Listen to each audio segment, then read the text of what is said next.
Just like any other machine, there is a limited amount of time for which a satellite can operate.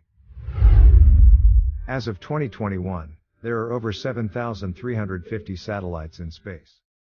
Of them, only 4,450 are operational, and the remaining 2,850 satellites are dead. Not just satellites, there are thousands of discarded rocket stages in low Earth orbit that are simply floating in space, and we have no control over them.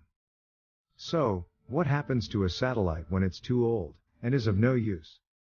Well, there are two ways in which scientists get rid of such satellites, and it really depends upon how high they are in the orbit.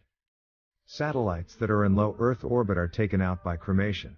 For such satellites, scientists use the last remaining fuel to change their trajectory, so they start falling towards Earth.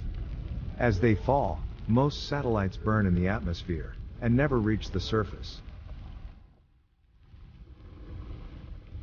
However, it gets tricky for the bigger objects such as a space station. Space stations are huge and don't burn entirely upon re-entry. For such objects, scientists plan their descent orbit so they fall far away from the populated areas. Often in the Pacific Ocean, in a place called spacecraft cemetery. Satellites that are in high Earth orbit are taken out by another method. Such satellites would take a lot of fuel to slow them down and burn in the atmosphere.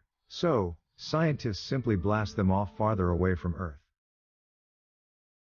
They are sent in a very high orbit, where they are no threat to current operational satellites. However, not every satellite can be blasted off or redirected towards the Earth, especially the older ones, which is why we have 2,850 dead satellites currently orbiting us. Such satellites can only be taken out by space cleaning missions, something that we can see in the near future, as the space gets more cluttered.